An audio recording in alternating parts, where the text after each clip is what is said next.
Hello dear students, welcome to my YouTube channel Mac nursing academy. तो हम पढ़ रहे हैं रिसर्च, और रिसर्च में हमारी यूनिट नंबर 2 रिसर्च प्रोसेस।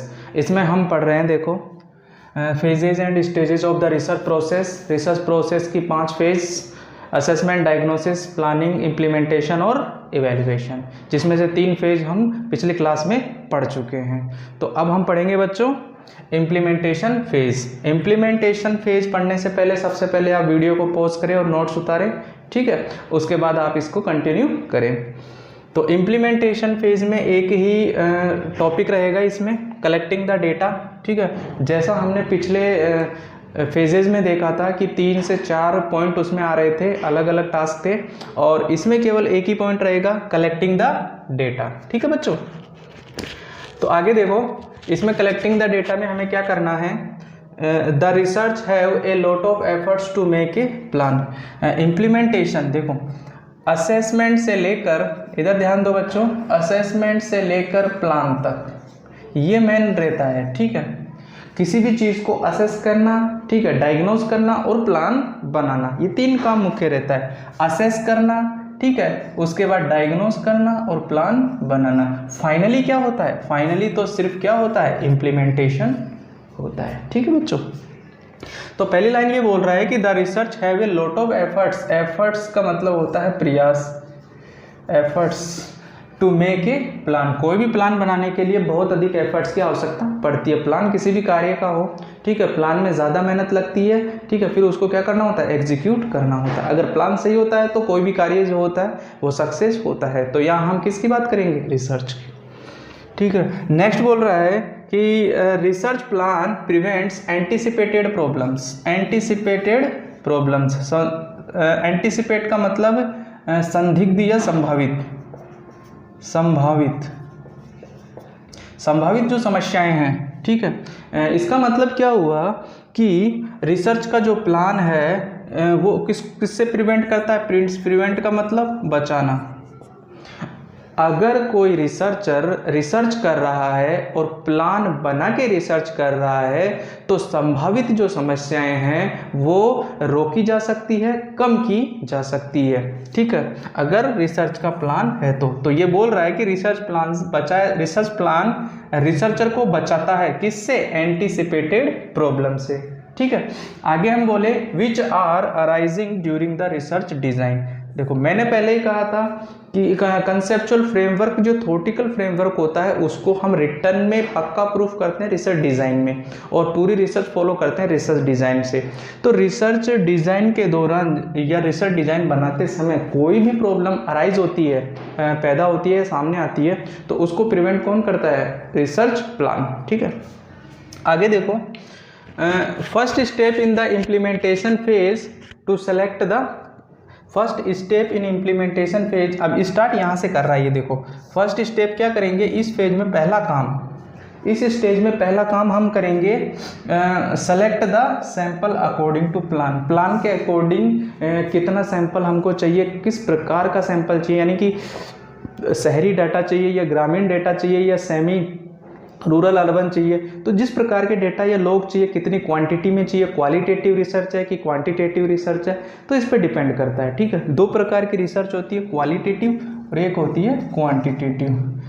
क्या होती है? क्वांटिटेटिव। क्वांटिटेटिव में जो डेटा होते हैं वो हमारे ज़्यादा होते हैं, और क्वालिटेटिव में जो डेटा होते हैं वो ज़्यादा लेते हैं, क्योंकि ज़्यादा में से हमें क्वालिटी निकालनी होती है। और क्वांटिटेटिव में डेटा क्या होते हैं? फिक्स्ड होते हैं, जितने डेटा चाहिए रहेंगे उतने हम उठा लेते हैं रेंडमली, ठीक है। तो पहला काम प्लान के अकॉर्डिंग क्या करना है? सैंपल का सिलेक्शन करना है। Second step to conduct the subject and explain the study purpose. दूसरा काम क्या करेंगे? कॉन्टैक्ट मतलब उससे मिलना, मीटअप, ठीक है। जो सब्जेक्ट रहेगा, जैसे हमने पॉपुलेशन टारगेट की किसी गांव को, ठीक है, उसमें से असेस पॉपुलेशन गांव की 1000, उसमें से हमको असेस करने के लिए चाहिए 500, और 500 में से सैंपल चाहिए हमको 250। तो इस प्रकार से हम क्या करते हैं? कॉन्टैक्ट करते हैं, किससे? सब्जेक्ट से।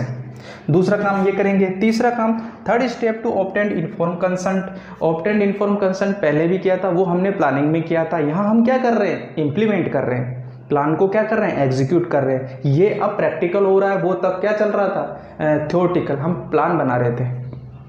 ठीक है, तो अब हमने फाइंड आउट कर लिया सब्जेक्ट।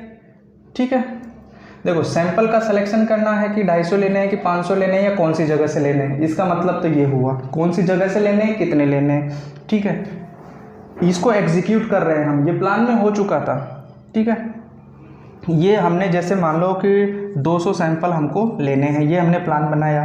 ठीक है, किसी विलेज में से लेने हैं, ये हमने प्लान बनाया। ठीक है, तो हमने क्या करनी है, उसको सेलेक्ट कर लिया कि हाँ ठीक है ये फिक्स रहेगा, प्लान के अकॉर्डिंग चल रहे हैं हम, उसको एग्जीक्यूट किया। ठीक है, कांटेक्ट कर लिया, इन्फॉर्म कंसल्ट कर लिया। ठीक है, परमिशन ले ली उनसे, भाई पॉपुलेशन 1000 रहेगी ना, तो उनसे इन्फॉर्म कंसल्ट तो करना पड़ेगा ना। आगे देखो, इन्फॉर्म कंसल्ट का मतलब मैं आपको बताया था, इन्फॉर्म कंसल्ट का मतलब होता है उस व्यक्ति की सहमति लेना जिससे हम इंफॉर्मेशन लेने वाले हैं या जिस पर हम एक्सपेरिमेंट करने वाले हैं। ठीक है, आगे है sampling process is conduct. Sampling process conduct कर ली जाएगी जिसमें सैंपल को चुनना और फिर सैंपल चुनने के बाद उससे इंफॉर्मेशन या डेटा लेना।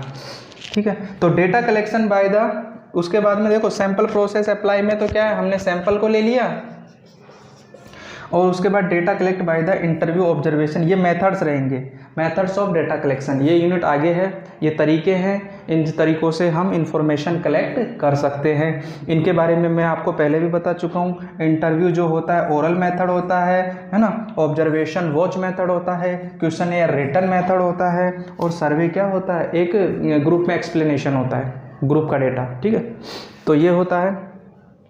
तो आई होप कि आपको इम्प्लीमेंटेशन समझ में आ रही होगी।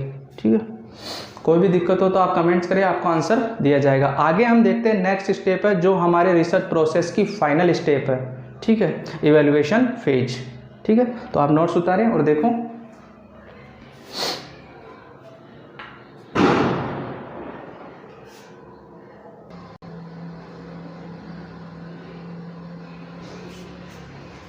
हाँ, तो आगे देखो बच्चों, आगे है इवैल्यूएशन फेज जो रिसर्च प्रोसेस की फाइनल स्टेज है। ठीक है, तो इवैल्यूएशन फेज की हम बात करें तो इवैल्यूएशन फेज में 2 रहेंगे पॉइंट्स जिसको हम बोलते हैं, यानी कि 2 कैलकुलेशन रहेगी। एक तो analysis and interpreting the data, दूसरा कम्युनिकेटिंग द फाइंडिंग्स। ये है कम्युनिकेटिंग द फाइंडिंग्स। ठीक है, क्या रहेगा, कम्युनिकेटिंग द फाइंडिंग्स। आपको कैसे उतारना रहेगा इसको, पहले आप लिखोगे इवैल्यूएशन फेज, उसके नीचे एनालिसिस एंड इंटरप्रेटिंग ए, और बी लिखोगे कम्युनिकेटिंग द फाइंडिंग्स। ठीक है, उसके बाद में इसमें क्या बता रखा है, देखो हम ये जो एक्सप्लेनेशन है ये इसका है, analysis and interpreting the data, इसका एक्सप्लेनेशन है। देखो, in this step to examine the data, क्या करना है इस स्टेप में, डेटाओं का क्या करना है, एग्जामिनेशन करना है, जो इन्फॉर्मेशन हम लेकर आए हैं। ठीक है, फॉर कंप्लीटनेस एंड एक्यूरेसी, किस लिए एग्जामाइन करना है, ये देखना है कि जो डेटा है वो पर्याप्त मात्रा में है कि नहीं, दूसरा वह एक्यूरेट है कि नहीं। मान लो कि हमें क्या करनी है, हमें करनी है HIV एड्स पे क्या करनी है, रिसर्च करनी है। ठीक है, तो इस पे अगर हमें रिसर्च करनी है तो हमें क्या चाहिए, लोग, क्या चाहिए, पीपुल चाहिए जो इससे रिलेटेड हो, संबंधित हो, जैसे प्रोस्टिट्यूशन सेंटर हो गया। ठीक है, या कोई हॉस्पिटल हो गया।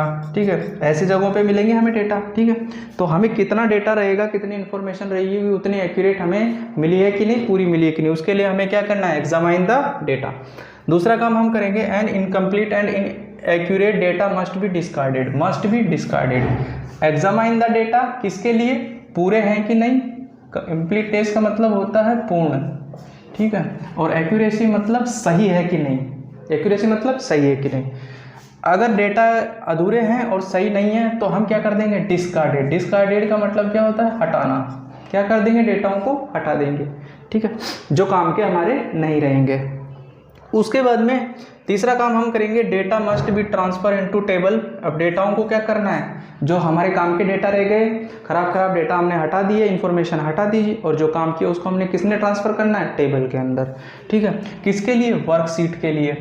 टेबल में डेटाओं को ट्रांसफ़र करके वर्कशीट दी जाती है। इसमें होता ऐसे है, देखो मैं समझाता हूँ कि हमें टॉपिक ये है, रिसर्च हो रही है, तो मान लो हमारे क्या है 50 क्वेश्चन है, जो हमने क्या किए हमारे सब्जेक्ट से हमने पूछे। प्रत्येक क्वेश्चन का हमने मार्क रखा 4, अगर इसका जवाब ये होता है, ठीक है। अगर इसका जवाब अलग होगा तो मार्क रखा 3। तो इस प्रकार हम कैटेगरी रखते हैं और वो मार्क ही हम वर्कशीट में चढ़ाते हैं, ठीक है। फिर उनको ऑर्डर टू ब्रिंग की कैटेगरी, और ये भी ध्यान रखना होगा कि जो इन्फॉर्मेशन है अकॉर्डिंग टू कैटेगरी है कि नहीं। जब आपको ये टेबल्स पढ़ाई जाएगी आगे, तब आपको इसके बारे में डिटेल में जानकारी दी जाएगी, ठीक है। रिसर्च में आगे टेबल्स हैं, टेबुलेशन है, ग्राफ है, ठीक है। यूज़ ए स्पेशल पर्पस टेबल, इसमें स्पेशल पर्पस टेबल यूज़ की जाएगी। कहने का मतलब यह है कि जिस प्रकार के डेटा हैं या जिस प्रकार की डिमांड है उसी प्रकार का टेबल इसमें इस्तेमाल किया जाएगा। क्या करना है हमको टेबल से? डेटाओं को समराइज करना है। डेटाओं को क्या समराइज करना है? संक्षिप्त रूप में करना है, ताकि क्लियरली किसी को भी समझ में आ जाए, ठीक है। समराइज होता है एक छोटा रूप, किसी बड़े एक्सप्लेनेशन को छोटे रूप में एक्सप्लेन करना, समराइज करना। आगे और दूसरा फायदा ये होता है समराइज करने से कि डेटाओं का कैलकुलेशन आसान हो जाता है, ठीक है। आगे देखो, it will be summarise according to rate. Summarise करेंगे तो उसमें क्या क्या ध्यान रखना पड़ेगा रिसर्चर को? उसकी रेट, मात्रा, रेशो, कितना रेशो रहेगा मेल फीमेल बच्चों का। मान लो हमने मेल मेल के डेटा उठा लाए, फीमेल के उठा लाए बच्चों, उसमें जो रेशो है वो देखना पड़ेगा। परसेंटेज, ठीक है। Name, age, occupation, marital status, इसके अकॉर्डिंग हमें क्या करना पड़ेगा? या रिसर्चर को डेटाओं को समराइज करना पड़ेगा। नेक्स्ट काम हम ये करेंगे फॉर कैलकुलेटिंग यूज। जब भी उन डेटाओं का कैलकुलेशन होगा मीन, मोड, मीडियन का इस्तेमाल किया जाएगा। माध्य, माध्यिका और बहुलक, ठीक है, ये इसमें प्रयोग किया जाएगा। ये मैथमेटिकल कैलकुलेशन है, आप 10-12 में पढ़े होंगे, ठीक है। ये इसको भी पढ़ाया जाएगा रिसर्च में आगे, इसमें हमारी यूनिट है मीन, मोड, मीडियन वाली, ठीक है। तो एक बार फिर से सुनो, हम पढ़ रहे हैं फेजेज और स्टेजेज, जिसमें 5th नंबर की फेज है इवैल्यूएशन फेज, और जिसमें 2 पॉइंट रहेंगे एनालिसिस और इंटरप्रेटिंग, और बी रहेगा कम्युनिकेशन द फाइंडिंग्स। ये जो एक्सप्लेनेशन रहेगा वो एनालिसिस का है, ठीक है। अब हम देखते हैं कम्युनिकेटिंग द फाइंडिंग्स, ठीक है। तो देखो आगे,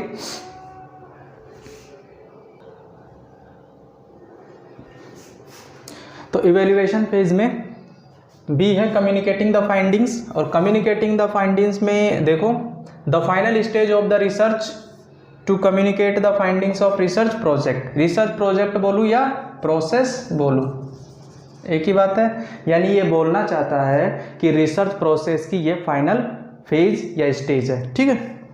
आगे बोल रहा है the research report either written या रिकॉर्डेड। पूरा काम हमने कर लिया है, रिसर्च तैयार है, तो वो क्या होनी चाहिए? या तो लिखित में होनी चाहिए या फिर रिकॉर्डेड होनी चाहिए, ठीक है, तभी तो हम लोगों को दिखा पाएंगे। The report should be well organised and have enough details. पूरी तरीके से संगठित होनी चाहिए, अच्छी तरीके से मेंटेन होनी चाहिए, कहने का मतलब ये है। या लिखी हुई हो कहीं पे या फिर रिकॉर्डेड हो, तो लोगों को जब प्रेजेंट करें या समझाएं या दिखाएं या उस पर काम किया जाए तो ठीक से समझ में आनी चाहिए। और क्या होना चाहिए? Enough detail. क्या होना चाहिए? Enough details. उसमें पर्याप्त मात्रा में इंफॉर्मेशन होना बहुत ज़रूरी है, ठीक है। आगे देखो, द री एग्जामाइन द कन्फर्म। दोबारा से एग्जामाइन करके देखते हैं कि जो गोल था हमारा, गोल मतलब टॉपिक या प्रॉब्लम। शुरू में देखा था ना, रिसर्च की पहला स्टेज या पहला पॉइंट यही होता है, identify the research problem and topic, ठीक है। तो जो गोल था हमारी रिसर्च का वो कंप्लीट हुआ कि नहीं, ये कंफर्म करना है, हाँ अचीव हो गया। फिर उसके बाद में क्या करना है? फाइनल काम, कम्युनिकेट इट। इसको लोगों में एक्सप्लेन कर देना है कि हाँ ठीक है, आप इस रिसर्च का उपयोग कर सकते हैं, ठीक है। जितनी भी चीज़ों का हम उपयोग करें, गाड़ी, पंखा, जो भी चीज़ हम देखते हैं, मेडिकल फील्ड की बात करें तो जितने इंस्ट्रूमेंट है, प्रोसीजर्स है, लैब में मशीनें हैं, वो सब का प्रयोग कब किया जाता है? Communicate it. इसका मतलब उसका यूज़ किया जा सकता है पब्लिक के द्वारा, ठीक है। तो ये कंप्लीट हो गया। ये हमारी यूनिट नंबर 2 रिसर्च के अंदर रिसर्च प्रोसेस कंप्लीट हो चुकी है, ठीक है। कोई भी दिक्कत रहेगी तो आप बताइए, उसका सॉल्यूशन किया जाएगा, ठीक है बच्चों। एक बार फिर से रिवाइज करते हैं। हम पढ़ रहे हैं रिसर्च में यूनिट नंबर 2, और यूनिट नंबर 2 का नाम है रिसर्च प्रोसेस। रिसर्च प्रोसेस में 5 फेज हैं, assessment phase, diagnosis phase, planning phase और इवैल्यूएशन फेज और इम्प्लीमेंटेशन फेज और इवैल्यूएशन फेज। ठीक है, ये 5 फेज रहेगी। असेसमेंट से लेकर प्लानिंग तक, केवल प्लानिंग तक जो फेज रहेगी वो रिसर्च प्रपोजल में आता है, और रिसर्च प्रपोजल में को कमिटी या गवर्नमेंट के द्वारा अप्रूव किया जाता है। उसके बाद उस प्लान को एग्जीक्यूट किया जाता है और इवैल्यूएशन में रिसर्च को कम्युनिकेट कर दिया जाता है। तो ये सारा काम इसमें होता है। ठीक है, तो आई होप आपको समझ में आ गया होगा। तो आगे की हम नेक्स्ट क्लास में देखेंगे यूनिट नंबर 3 रिसर्च की, और यूनिट नंबर 3 है हमारी रिसर्च प्रॉब्लम। ठीक है, ओके, थैंक यू, बाय।